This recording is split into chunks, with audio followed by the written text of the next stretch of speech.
it's time once again to venture over to the land of the rising sun to talk about more obscure films that nobody's ever heard of. If you're new to our channel, you may have missed our coverage of Nobuhiko Obayashi's filmography from late 2021. Over 1 year later, it's finally time for an update. Not sure if you were expecting a part 3 so late in the game, but considering I've already dedicated so much time and effort to preserving this man's expansive filmography, I'll be damned if I stop when there's new information to talk about. As an Obayashi fan, I make these videos for two purposes, both of which kind of play into each other. One is to bring more attention to the man's work and legacy, which I feel to be criminally overlooked amongst general audiences. The second reason is that I'm hoping by doing that, more people will start digging up the projects I couldn't find and put them on the internet in some form. I'm big on media preservation in general, as you can probably tell from my Game Dude videos, especially when the quality of said media is as high as Obayashi's work. I don't know whether or not I'm succeeding at that goal, but regardless, there have been a few new developments since the release of my first two videos. Today, we have three pieces of media to look at, those being a newly found short film from 1963, new subtitles for a short film from 1968, and a newly found feature from 1983. In the case of the latter two entries, I actually paid a personal Japanese friend of mine to subtitle those films for us, so you can thank him for that. Link in the description if you want to check out his photography on Instagram. Like our last two videos, I'm going to be covering these films in chronological order, starting with the oldest film first and working our way forward. With all that established, let's rewind back to the 60s and get this show on the road. An Eater is a silent short released in 1963 during Obayashi's early experimental short film era. Personally, I had never even heard of this short back when we were researching Obayashi's work in 2021. Not that I'm surprised this came out of left field. This is Obayashi after all, and I stated previously there's probably a few projects he's worked on that aren't credited on websites like IMDb or Letterboxd yet. The discovery of An Eater proves that I was right about that. An Eater is co-directed by Fujino Kazutomo, who is best known as a surrealist Japanese painter whose work was and still is very popular in museums around Japan.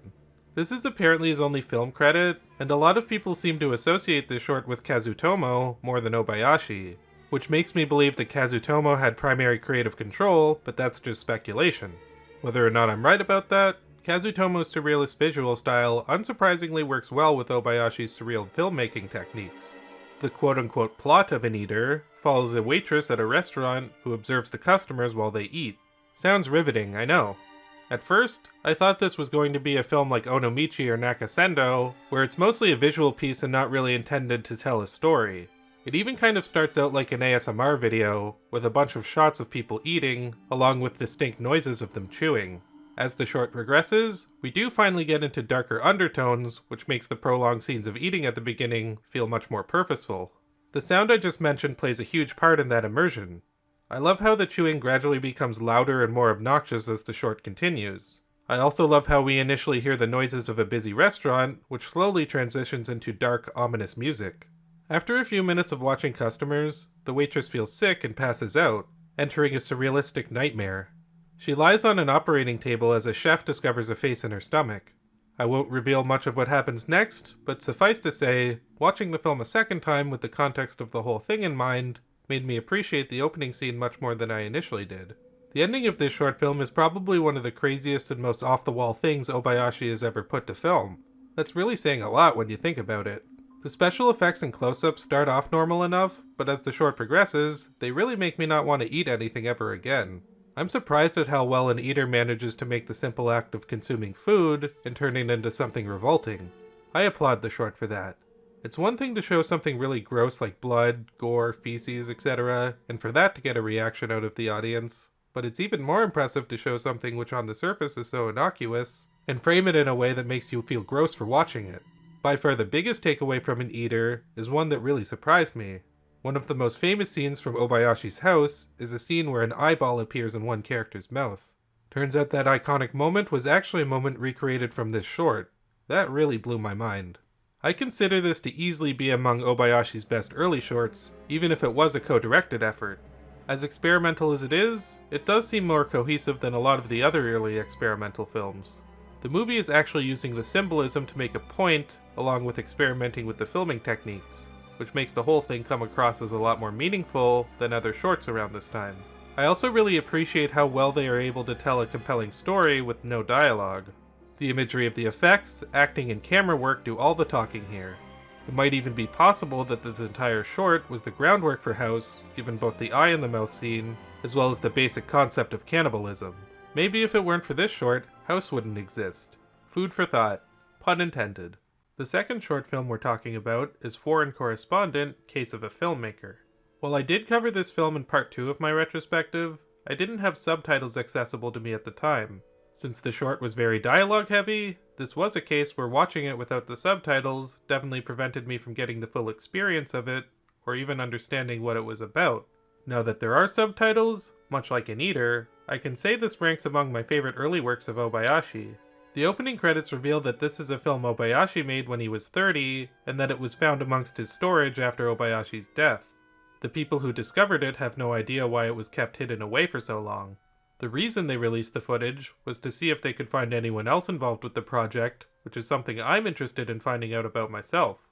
Foreign Correspondent, Case of a Filmmaker, is sort of a half-documentary shot on 16mm film about a designer from Sweden named Carl Shiva who visits Japan for inspiration and meets Obayashi. Shiva claims he traveled to Japan to turn over a new leaf, due to what he saw as a loss of individuality in Western culture. Much to his surprise, Obayashi seems fed up with Japanese culture for very similar reasons. He also criticizes cities like Tokyo as being massive and chaotic oceans of consumerism.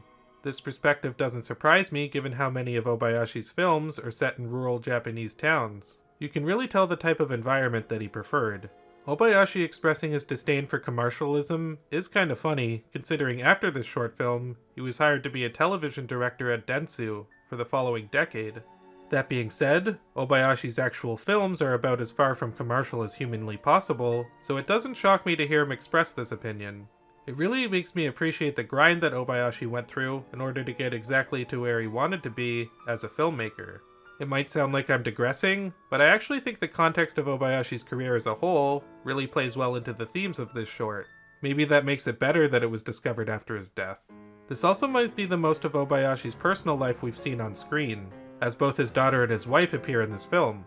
What I really love about this short is how it delves into Obayashi's reason for making movies, as well as the way he builds up both a connection with his team and his audience. This film is really beautiful for showing how much love that Obayashi puts into his projects, which extends to his entire crew. It tells a really personal story from Shiva's perspective, and as an Obayashi fan, it's incredible to see the motivation behind why he makes his art. Also, I'm pretty sure this makes Carl Shiva the first ever Western Obayashi fan, so kudos to him on that. It's also really cool to see behind the scenes Obayashi footage, even if it's not a documentary in the traditional sense. Check out my interview with Arthur Johnson if you want more details about what the vibe is like on an Obayashi set. I think the message of this film is that no matter where you go in the world, art and society is going to be plagued by soulless corporations looking to make money off of consumers. That may sound bleak, but underneath that, there will always be genuine people looking to make a difference through artistic expression. If you think that sounds self-indulgent, keep in mind the short was hidden in Obayashi's storage for half a century and only discovered after his passing. That really tells me this film was not an attempt to make himself look cool or deep as a filmmaker. It was a genuine expression of his feelings, much like everything else he's made. This is a big part of the reason why the man will likely always be among my favorite directors.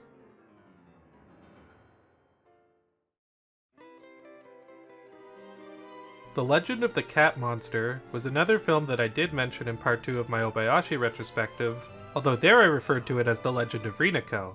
For a quick refresher, this was not a theatrical release. It aired in 1983 on the Tuesday Night Suspense Theater, which was the same program that aired Obayashi's other film, Cute Devil. The film follows a screenwriter who is tasked with writing the comeback film for a retired actress who has lived on a private island with the director of her films for the past 40 years. Upon making contact, the screenwriter and his crew are astonished to see that the actress Akiko hasn't aged a day since her last film. I commented in my previous video that the plot for this movie kind of sounded similar to that of Sunset Boulevard, and upon watching the film, I do think that was a pretty accurate comparison. I also think you can find elements of other Obayashi horror films, such as House and the Discarnettes, within the themes and story of this film. This includes the concept of people dying and not really leaving you, and preserving your life through memories and art. The film starts off as a drama and gradually transitions into adding more horrific elements throughout the story as it continues. It doesn't feel jarring, as right from the very beginning, the audience can tell something is off and things aren't what they seem. Much like the Discarnates, I'm not sure I'd call this a horror movie so much as I would call it a supernatural drama with horror elements thrown into it. The movie takes place in Setouchi City during the summer of an unspecified year in the 80s. According to this film, this city was known as Japanese Hollywood at one point before being abandoned.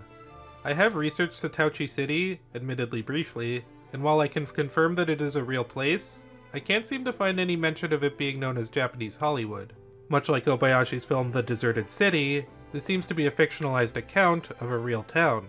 The Legend of the Cat Monster focuses on the dynamic of the three main characters: Ryohei, the screenwriter, Akiko, the actress, and Mizumori, Akiko's old director, who has lived with her all this time, as her butler. All three of these characters are plagued by the inability to move on from their feelings that haunt them, causing them to live in perpetual states of denial. I won't say too much about the specifics of their stories here, but suffice to say, the film develops these three characters in a way that is really unique and compelling, which is Obayashi's specialty. The movie does feel somewhat low budget with its limited locations. Given that this was a television film, that makes a lot of sense. A lot of the scenes in Akiko's house, or any interior shot, feel very tightly filmed, as if it were shot in a regular building that wasn't intended to be a set for a film. Obayashi certainly gets the most out of the sets regardless. The shots on the staircase kind of remind me of Nosferatu in the way that the shadows are utilized. Hell, this could be a reference to old expressionist films, which would make sense given the subject matter. Even if the budget looks limited, I really love the cinematography throughout. It's filled with so much of that distinct Obayashi flair that makes it very involving. A lot of the sound design is very echoey and haunting. The score is really great too. There is even a main piano theme that is played continuously throughout the film. This is an early Obayashi feature, alright. This is definitely a movie that demonstrates the love for different eras of film and film stars. It seems to me like every filmmaker wants to make a movie history biopic at one point or another. This isn't even Obayashi's only attempt at this, as he did it once again with Labyrinth of Cinema. Much like that film, The Legend of the Cat Monster is definitely commenting on a generational gap between old filmmakers and new filmmakers. A lot of the characters are stuck in the mindset of classic filmmaking, making them feel perpetually stuck in time, along with the city. Labyrinth of Cinema explored this theme even more thoroughly, undoubtedly due to Obayashi being much older and living through several more decades of filmmaking. I definitely think The Legend of the Cat Monster is a really good film, and an important one in Obayashi's catalog. You can see themes from the films that Obayashi made both before and after sprinkled throughout here, including some subtle allegories to World War II. I may not like it quite as much as a few other movies that explored these themes, such as House, The Discarnates, or Labyrinth of Cinema, but that doesn't make The Legend of the Cat Monster any less great in its own right. It's still a very strong exploration of the ideas presented, as well as the relationship between dreams, denial, reality, and filmmaking. This movie certainly has a whimsical dreamlike atmosphere beyond imagination. The surrealism here is perfectly experimental, while at the same time grounded enough to where it doesn't feel abstract or unrelatable. It's really scary, sad, and fascinating at the same time, making for a great Obayashi concoction. That does it for the new content we're covering today, but there have been a few other noteworthy developments that I'd like to talk about before I sign off. A big one being that in terms of availability, a few of Obayashi's films are now legally available with English subtitles. In England. Still, it's a start. British company Third Window Films has been releasing a few of Obayashi's movies on home media. These include School in the Crosshairs, The Girl Who Leapt Through Time, The Island Closest to Heaven, His Motorbike Her Island, and the Anti-War Trilogy. These Blu-rays even include special behind-the-scenes interviews, audio commentary, and making-of features not previously found by Uno Aphex or I on our hunts. If you live in England, or you have a region-free Blu-ray player, then head on over to Third Windows Films' website and show them some support for helping preserve Obayashi's legacy. This video is not sponsored by them, but believe it or not, it's still possible for a YouTuber to promote something without getting paid for it. Given how much undiscovered Obayashi content is still out there, I'm fairly certain there will be another installment for this Obayashi quest in the future. The work of a man this talented can only stay hidden for so long before somebody gets a hold of it. I myself am still discovering Obayashi projects that I haven't heard about up until recently, including Sugio's story, 60 Years of Making Films. This went under my radar because it's technically not directed by Obayashi, but it is a documentary featuring him, along with his wife Kyoko, as the main subjects. Much like film director Nobuhiko Obayashi, his Promise, which I covered in my last video, Seijo Story is a case where I was able to find the trailer for the documentary with subtitles, but not the actual film itself. Given how much I loved Foreign Correspondent, I would really like to see more of the behind-the-scenes Obayashi documentaries that exist. Maybe we can classify these 3 films as another trilogy. Now along with the Onomichi trilogy, the Shin Onomichi trilogy, the Oida trilogy, and the Anti-War trilogy, we have the behind-the-scenes trilogy. We are also looking into other ways to get the rest of Nobuhiko Obayashi's movies available in some capacity. While it's true that most of them don't have international releases, I'm aware that there are Japanese VHS and DVD releases of movies like One Summer's Day and Turning Point. Currently, I'm in the process of getting my hands on these DVDs to do exactly that. As I previously stated, I can almost guarantee you that there will be more Obayashi content coming in the future, even if I don't know when exactly. Hope you stick around for more and continue joining us on this journey. Special thanks to our Patreon supporters, including Hilly and Brand, for supporting this channel financially. If you'd like to support us as well, the Patreon links are down in the description, and I believe we have a PayPal as well. I guess you can also use Super Chats if that's your thing, I suppose. Any way to support us, great, perfect. Anyway, if you want to join our Discord server, that is also down in the description. It would be greatly appreciated if we had more people joining us. So, giving us, I don't know, some kind of ideas for future videos if you want. So, on top of that, it would be grateful if you would like and subscribe those buttons down there, wherever they might be.